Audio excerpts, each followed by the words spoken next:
Nous avons créé une formidable collection de vinyles très rares que nous présentons sous le nom de LP Collection et qui était en réalité une collection de disques imaginaires.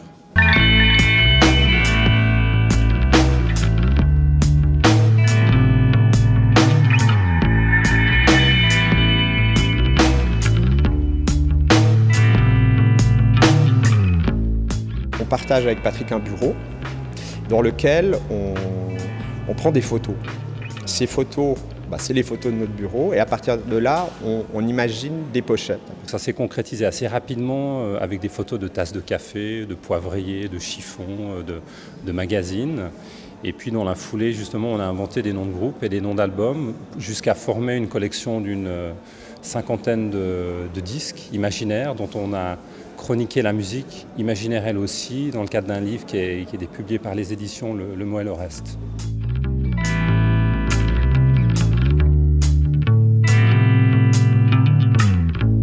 Alors, à ce stade-là, c'est de la musique sans son. On a des pochettes, des tracklists, des listes de morceaux, des critiques, mais effectivement, il n'y a pas de musique. Et à partir de là, à partir du texte, de la critique, on demande à des musiciens réels, pour le coup, de reprendre nos morceaux. Autrement dit, ils vont puiser dans le texte la matière qui va ensuite leur permettre de faire des reprises de ces morceaux silencieux, vu qu'ils sont couchés sur le papier. Et là, il y a des disques qui sortent, il y a même des événements live qui se font où les musiciens jouent nos morceaux.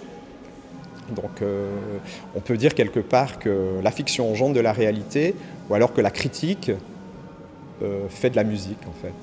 On s'est rendu compte au cours du processus que c'était un véritable langage, donc on a l'impression qu'on a à peine esquissé quelque part le potentiel de ce moyen de communication, parce que l'image au format carré, avec un nom d'album et un nom de groupe, devient une manière de parler de soi. On est évidemment beaucoup dans l'autofiction, mais on a également la possibilité de parler du monde qui nous entoure, des gens qu'on aime. Et puis on se rend compte que ça peut être décliné sous d'autres angles, et puis aussi approfondi dans les formes qu'on a explorées jusqu'à présent. Donc on est très excités, et puis on pense qu'Arles justement est une formidable plateforme pour promouvoir notre méthode de création un peu atypique et originale, en tout cas on l'espère.